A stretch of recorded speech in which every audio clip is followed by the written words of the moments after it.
আউযু বিল্লাহি মিনাশ শাইতানির রাজিম। কুল ইয়া ইবাদিল্লাযীনা আমানুত্তাকু রাব্বাকুম। আল্লাহ বলেন, হে রাসূল আপনি বলেন, আমার বান্দাদেরকে বলেন, ইয়া ইবাদি, হে আমার বান্দাগণ, আল্লাযীনা আমানু ওয়াত্তাকাউ, যারা আল্লাহর প্রতি বিশ্বাস স্থাপন করেছে এবং তাকওয়া অবলম্বন করেছে, মন্দ থেকে দূরে থেকেছে।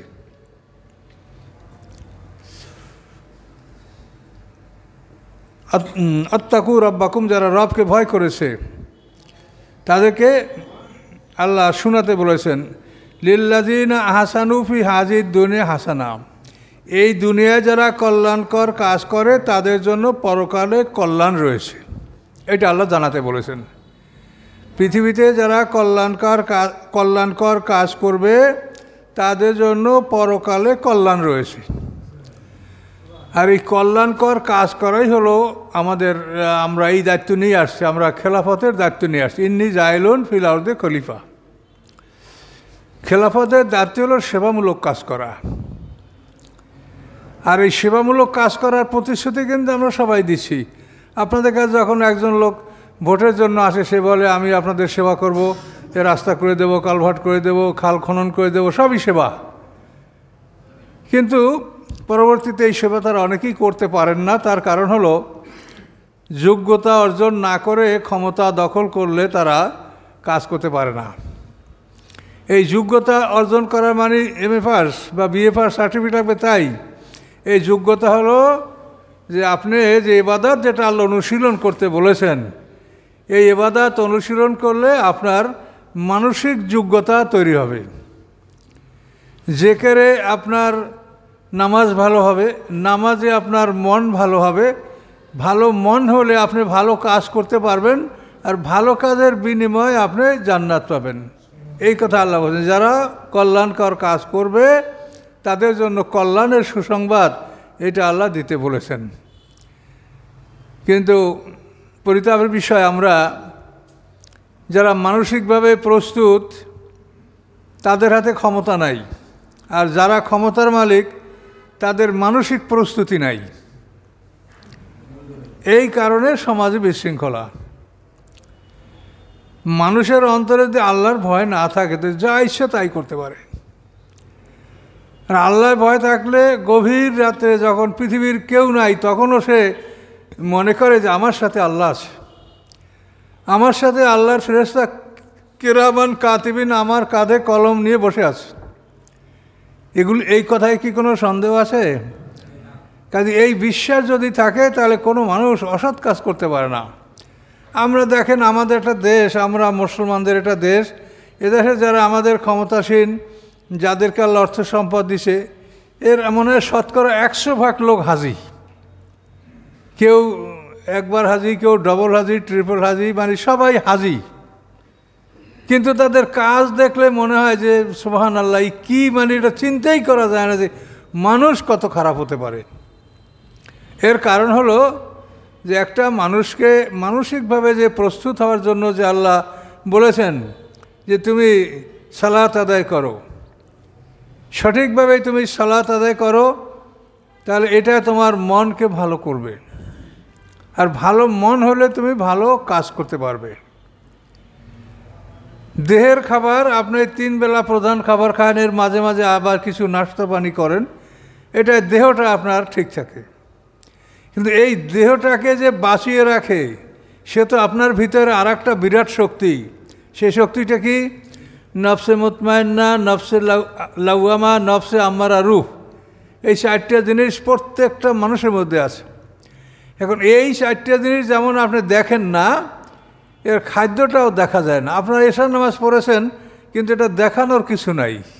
এটা শুধু বিশ্বাস করবে যে হ্যাঁ উনি পড়েছে, বা আমরা দেখছি এই পড়েছেন, কিন্তু এটা কিন্তু দেখাবার কিছু নাই।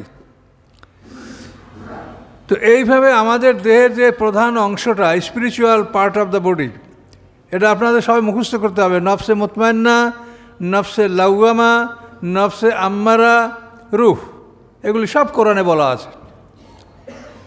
তাহলে এই 4টা শক্তি নিয়ে আপনার দেহের মূল অংশটা, যেটার কারণে আমরা বেঁচে আছি, বসে আছি, কথা বলছি, তো এইটার খোরাক কি? এইটার খোরাক হলো ইবাদত অনুশীলন। আপনাকে আল্লাহ এই কোরআনে যে আমলগুলি করতে বলছে, এইটা হচ্ছে এই আমাদের আভ্যন্তরীণ দেহ, আধ্যাত্মিক দেহ, এটার খাবার।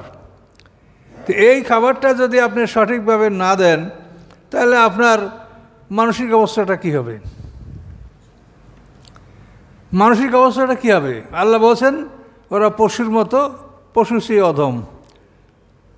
পশুর মধ্যেও প্রাণ আছে, কিন্তু পশুর মধ্যে এই আত্মাগুলি আছে কি না এর আমরা বলতে পারবো না।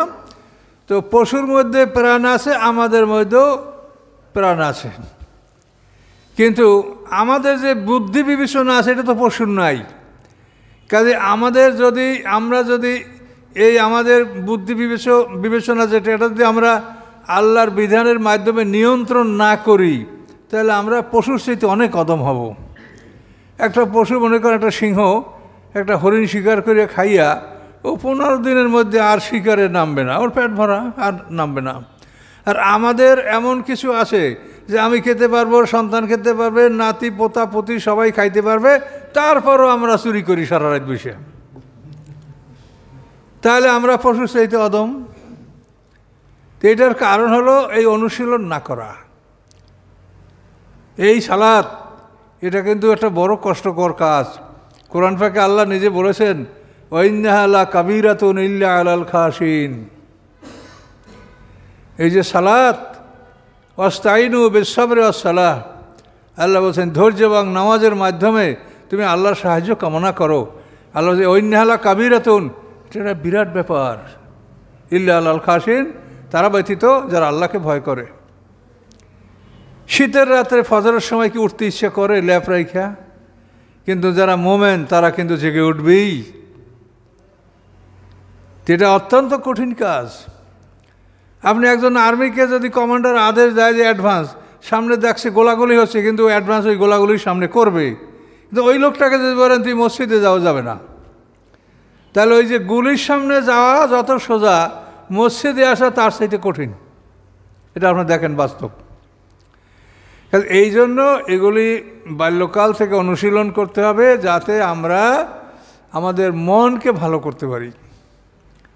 কি ভয়ঙ্কর কথা কোরআনুল্লাহ বলেছেন, সুবহানাল্লাহ! চিন্তা করা যায়? বলেন কত ভয়ঙ্কর, কত ভয়ঙ্কর দোজখের শাস্তি। একটা মানুষের মুখ থেকে লোহার শিকল ঢুকাইয়া মরদাল থেকে বের করে তাকে আংটায় আটকায় ঝুলাইয়া 70 হাত লম্বা শিকলে তাকে ফিক মেরে গরম পানির কুয়োতে ফেলাই দেওয়া হবে। সেখানে তার চামড়াটা গলে গলে যখন শেষ হয়ে যাবে, কুল্লামা নাদেদাত জুলুদহুম, আল্লাহ বলেন যখনই তার চামড়াটা গলে যাবে, বাদ্দালনাহুম জুলুদান গায়রাহা, আমি তাকে অন্য চামড়া পরিবর্তন করে দেব। লিয়াযুকুল আযাব, যাতে সে শাস্তির স্বাদ গ্রহণ করতে পারে। এই গরম পানি থেকে তুলে চামড়া পাল্টাইয়া আবার সুম্মা ফিন্নার ইউচিজারুন, এরপর তাকে আগুনের কুয়ার মধ্যে নিক্ষেপ করা হবে। সেখানে পুড়িয়া পুড়িয়া চামড়া শেষ হবে, আবার ডাঙ্গায় তুলে চামড়া লাগে আবার গরম পানির কুয়ার মধ্যে ফেলা হবে। এইটা আর রহমানে বলা হচ্ছে ইয়াতুফুনা বাইনাহা ওয়া বাইনা হামিমেন আন।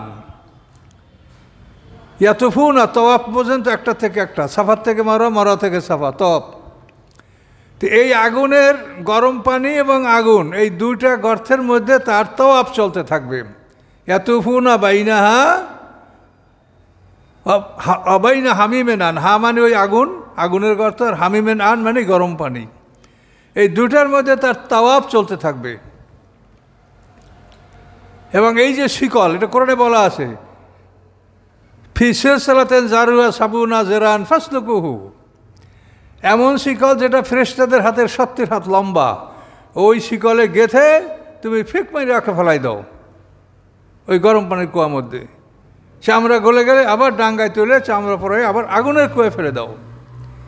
এটা আল্লাহ সরাসরি কোরআনে বলছেন, কিন্তু কয়টা লোক কোরআনের কথা শোনে? আপনি ভেবে দেখেন যে এই শহরে কত লোক আছে, তার মধ্যে কয়টা লোক কোরআনের কথা শুনতেছে? এগুলি চিন্তা করলে খুবই কষ্ট লাগে। এই জন্য আল্লাহ রসুলকে তো আল্লাহ বলছেন যে আপনি কি এই চিন্তা করতে করতে জীবনটাকে আপনি শেষ করে দেবেন? লাল্লাকা বাখিউন নাফসাকা আলা আসারিহিম ইল্লাম ইউমিনু বিহাযাল হাদিসে আসাফা, যে এই বাণীর উপরে তারা ঈমান না আনার কারণে আপনি কি দুঃখ করে করে আপনি কি আপনার জীবনটাকে ধ্বংস করে দেবেন? এভাবে আল্লাহ তাআলা রাজ করেছে। কারণ এইটা আপনি মনে করেন যে আপনার একটা সন্তানের যদি এই সিদ্ধান্ত হয় যে তাকে এই করা হবে, তখন আপনি কী করবেন? তখন আপনার ধন সম্পদ যা সব কিছুর বিনিময়ে আপনি চাবেন যে আমি একে মুক্ত করি, কিন্তু মুক্ত করা যাবে না। তো এই জন্য কোরআনের কথা যে কিভাবে আমরা মানুষকে শোনাবো আমরা বলতে পারি না, কিন্তু আমরা চেষ্টা করছি সার্বিকভাবেই যে যাতে কোরআনের কথা মানুষ শুনতে পায়। আর আপনারাও চিন্তা করেন, নিজেরা কোরআনের কাছে আসছেন, এটা আপনাদের জন্য ভাগ্য ভালো, আল্লাহ আপনাদেরকে পছন্দ করেছেন বলেই আপনারা আসতে পেরেছেন। আপনারা আসেন, অন্যদেরকে ডাকেন এবং তাদেরকে কোরআনের বাণীটা পৌঁছিয়ে দেন। জান্নাত জাহান্নাম দুটোই ভরবে, কাজে আপনারা কোরআনের কথাটা সম্ভব হলে তাদেরকে পৌঁছিয়ে দেন যে তোমাদের সামনে এই ভয়ঙ্কর অবস্থা। তো এখানে আল্লাহ তাআলা বললেন এই কথাগুলি, লিল্লাযিনা আহসানু ফি হাযিহিদ দুনিয়া হাসানা, এই দুনিয়ায় যারা কল্যাণকর কাজ করে তাদের জন্য পরকালে কল্যাণ রয়েছে। হায় রে সুখ শান্তি, এর কথা কি চিন্তা করা যায়? জান্নাত কত সুখের জায়গা, এটা আল্লাহ তাআলা আমাদের জন্য বরাদ্দ করে রেখেছেন যদি আমরা তার হুকুম মানি, তার আদেশ মেনে যদি আমরা পৃথিবীতে বিদায় হই, তাহলে আমাদের বড় সুন্দর বরাদ্দ আল্লাহ রেখেছেন। ওয়াল আরদু লিল্লাহি ওয়াসিয়া, আল্লাহর এই পৃথিবী বিশাল ব্যাপ্ত, আল্লাহর এই পৃথিবী বিশাল পৃথিবী। ইন্নামা ইউয়াফাস সাবিরুন আজম বেগাইর হিসাব, নিশ্চয়ই তিনি পুরোপুরি দান করবেন ধৈর্যশীলদেরকে তাদের বিনিময়ে বিনা হিসাবে। মানে আল্লাহ তাআলা ধৈর্যশীলদেরকে যে দিবেন এটা হিসাবে যা পায় তাতে বিনা হিসাবে অনেক বাড়াই দেবেন আল্লাহ। তো শাস্তি কারো হিসাবের বাইরে দেবেন না, শাস্তি ঠিক হিসাবে যা সে শাস্তি পায় সেটাই দেবেন, কিন্তু পুরস্কারের ক্ষেত্রে আল্লাহ বিনা হিসাবে এটা দান করবেন, অনেক পুরস্কার দিবেন আল্লাহ। আল্লাহর পৃথিবী প্রশস্ত, এটা বলার অর্থ আছে যে আপনি যদি কোনো জমিনে আল্লাহর ইবাদত করতে না পারেন, এই জমিন ত্যাগ করে অন্য জমিনে চলে যান, যেখানে গেলে আপনার ইবাদত করতে সুবিধা হবে সেখানে যান। কিন্তু আপনারা তো এমন জায়গায় যাচ্ছেন, আমাদের সন্তানরা যুবকরা এমন জায়গায় যাচ্ছে যেখানে ইবাদত সম্ভব না। ইটালির থেকে খবর পেলাম যে উজু করবে কেমন করে, পানি যদি রাখে উজুর জন্য বদনায় তাহলে বরফ হয়ে যায়। তোমরা এখানে এমন সুখের দেশ বাংলাদেশ, এখানে এত সুন্দর, আমাদের এই যে ঠান্ডাটা এটা তো খুবই সুন্দর একটা ঠান্ডা, খুব ভালো লাগে সবারই। তো এই সুন্দর দেশের আমাদের যুবকরা এমন একটা দেশে গেছে যে উজু করার ব্যবস্থা নেই। সে দেশের মানুষ তো মুসলমান না, তারা তো আপনাকে সুযোগ দেবে না। আপনি যদি নিজ যাইতে পারেন উজু করবেন, কিন্তু কেমনে করবেন? উজুর পানি রাখলে তা বরফ হয়ে যাচ্ছে। আপনি পৃথিবীর এমন দেশে যাচ্ছেন যে দেশে হয়তো সারাদিন সূর্য দেখা যায় অথবা সবসময় রাত হয়। এইসব ভয়ঙ্কর দেশে যাই আপনি মস্তা জিজ্ঞাসা করেন আপনাকে এখানে কে যেতে বলছে? আপনি ভালো জায়গায় থাকেন, আল্লাহর পৃথিবী তো ব্যাপক পৃথিবী, এই পৃথিবীতে যেখানে ইবাদত করার সুযোগ ভালো সেখানে আপনি যান। আপনি জটিল জায়গায় যাইয়া মশলা জিজ্ঞাসা করেন আমরা কি মশলা দিব? মশলা তো কোরআনে দেওয়া আছে। সালাত হবে সূর্যের সাথে, রোজা হবে চাঁদের সাথে। কথা বলতে পারছেন? এই আপনি এখন বসান, যদি ফজর না হয় ততক্ষণ পর্যন্ত ফজর আপনার জন্য ফরজ না। ফজরের নামাজ পড়বেন, এরপর সূর্য না ঢালা পর্যন্ত জোহরের নামাজ আপনার ফরজ না। এখন যদি আপনি এমন জায়গায় যান যেখানে এই অবস্থাটা আপনি পাচ্ছেন না, তাহলে সেখানে যাই আপনি কি করবেন? যা করবেন আপনি করেন। আল্লাহর আইন তো আইন যে সূর্যের সাথে নামাজ আর চাঁদের সাথে রোজা। এখন যদি সেখানে সূর্য একটু ডুবেই আবার সূর্য দেখা যায়, তাহলে আপনার কত বড় রোজা রাখতে হবে বলেন তো? এই রোজা আপনি কি করে আপনি এখানে রোজা রাখবেন? আপনি গেলেন কেন? সেখানে গেছেন পয়সা কামাই করতে, এখন কষ্ট করেন, রোজা আপনি ওইভাবে রাখেন। আমি কী করবো? আপনার জন্য নূতন কোনো আইন করার অধিকার তো আমাদের নাই। এই জন্য আর বলছেন যে আমার পৃথিবীটা বিশাল পৃথিবী, কাজেই তোমরা পরকালের সুবিধার্থে তোমরা পৃথিবীতে ভ্রমণ করো। কিন্তু আমরা যত পৃথিবীতে ভ্রমণ, আমাদের দেশের যে লোকগুলি London, America, Japan, German, Australia, এই যে পৃথিবীর বিভিন্ন দেশে আছে, তো এর মধ্যে অনেক দেশে তারা ভালোভাবেই দিন পালন করতে পারছে, আবার অনেক জায়গায় খুব জটিলতার মধ্যেও তারা আছে। কিন্তু এই ভ্রমণগুলি তো আসলে কেউ পরকালের জন্য না, এগুলি সবই দুনিয়ার কামাই করার জন্য। ঠিক কিনা বলেন?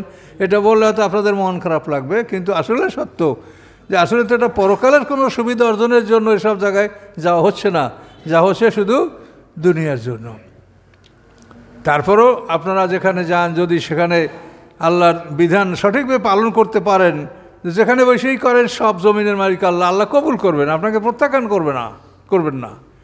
কিন্তু আপনি সেটা পারছেন কি না, এবং আপনি কি উদ্দেশ্যে এই এত জীবনে কষ্ট করছেন, আপনি 50, 60, 100 বছর জীবনের জন্য এত কষ্ট করলেন, যেখানে আপনি একটা দিন হবে 1000 বছরের সমান, সেটার জন্য আপনি কি করলেন? এটা আপনার বিবেকের কাছে আপনি প্রশ্ন করেন। শুয়ে বালিশে মাথা রাখিয়া যে আজরাইল যখন আসবে হাহু করা, বা কাউকে যে বলবেন যে আজরাইল আসছে আমার কাছে আসে, বলতে তো আপনি পারবেন না, আমিও না, কেউ না। আজরাইল যখন এসে যাবে তখন কেউ বলতে পারবে না যে ছেলে মেয়ে আমার স্ত্রী আমার কাছে আসে, আমার কাছে আজরাইল আসছে, বলতে পারবে? ওকে দেখলেই কাজ শেষ, সব শক্তি, কথা বলার সব কিছু বন্ধ হয়ে যাবে। তাহলে আমরা এই দুনিয়ার জন্য কি করছি, আর আখেরাতের জন্য আমরা কি করছি? 50,000 বছরের সমান একটা দিনে বিচার হবে। এই বিষয়গুলি তো আপনাকে প্রশ্ন করা হবে, আমাকেও প্রশ্ন করা হবে যে দুনিয়ার জন্য তুমি কি করছো, আখেরাতের জন্য তুমি কি করেছো। যেখানে একটা দিন অন্যায় ইয়মান ইনদা রাব্বিকা কা আলফি সানাতে মেম্মা তাউদ্দুন, একেবারে ডাইরেক্ট কোরআন, যে তোমরা যেভাবে গণনা করো সেভাবে 1000 বছরের সমান তোমার একটা দিন, এবং তোমার হায়াত হবে মা দামাতিস সামাওয়াতু ওয়াল আরদ, সেই আকাশ পৃথিবী, জান্নাতের আকাশ পৃথিবী যতদিন স্থায়ী থাকবে ততদিন পর্যন্ত তোমার হায়াত থাকবে। এরপর আল্লাহ বেশিও দিতে পারেন, এটা সম্পূর্ণ কোরআনে বলা। তাহলে এখন এমন একটা জীবনের জন্য আমরা কি করছি বলেন? সেবামূলক কাজ করেন, নিজে ইবাদত বন্দেগী করেন, অপরের উপকার করেন, খিদমত করেন। কথা বুঝতে পারছেন?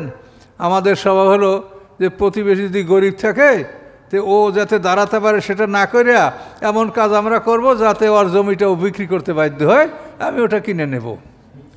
তা আপনি এই জমি কিনে কি করবেন? আপনি যখন যাবেন তখন এই জমিন আপনার সাথে যাবে, এই জমিন আপনার ঘাড়ে উঠতে পারে, পিঠে উঠতে পারে।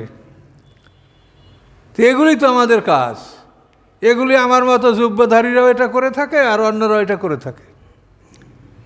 কাজে এই জন্য এইসব বিষয়গুলি আপনারা বোঝার চেষ্টা করেন। কোরআন একটা মানুষের জীবনের জন্য যথেষ্ট। একজনের দোয়া করে, আল্লাহ আপনি যদি ক্ষমা না করেন তাহলে যে আপনি রহমান রহিম, এটা কেমন করে বিশ্বাস করব? বলেন তো, এই কথা বললে কি ইমান থাকবে? আল্লাহ যদি আমাকে দোয়া করলাম, যদি আমাকে ক্ষমা না করলো, তাহলে সে রহমান রহিম আমি বিশ্বাস করবো না তাকে? হ্যাঁ, তাহলে এটা কীরকম দোয়া হইল? যে আল্লাহ আপনি যদি ক্ষমাই না করেন তা আপনি যে রহমান রহিম, এটা কেমন করে বিশ্বাস করব? কি মোনাজাত এই সমস্ত কাজে, এই জন্য বানানো মোনাজাত আমরা করি না। আল্লাহর একটা আয়াতের মোনাজাত আপনার জন্য যথেষ্ট। কি? রব্বানা আতিনা ফিদ দুনিয়া হাসানাতাও ওয়া ফিল আখিরাতি হাসানাতাও ওয়া কিনা আযাবান নার, এই একটা আয়াতে আছে যা আপনি 24 ঘন্টা আপনি মুখে বললা এর সমকক্ষ কথা আপনি বলতে পারবেন না। পারবেন? তা আপনারা তো ওইসব কেন করেন বলেন? হ্যাঁ, রব্বানা লা তুজিগ কুলুবানা বা'দা ইয হাদাইতানা ওয়া হাব লানা মিন লাদুনকা রাহমাতান ইন্নাকা আনতাল ওয়াহ্হাব, এই যে একটা সেন্টেন্স আল্লাহর, এর মধ্যে যা আছে এটা আপনি সারা দিন মুখের কথা বললে এর সমকক্ষ আপনি বলতে পারবেন না। কাজেই এই পরামর্শ আপনাদেরকে দিলে হয়তো অসন্তোষ, হুজুরের হাদিস মানল না।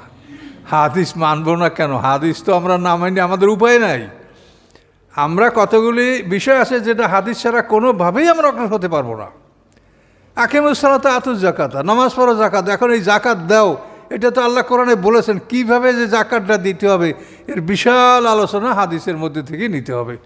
কোনো মানুষ, সে আহলে কোরআন হোক আর যাই হোক, কোনো মানুষ এই হাদিস ছাড়া এর সঠিক সিদ্ধান্তে উপনীত হতে পারবে না যে জাকাত কিভাবে দিতে হবে।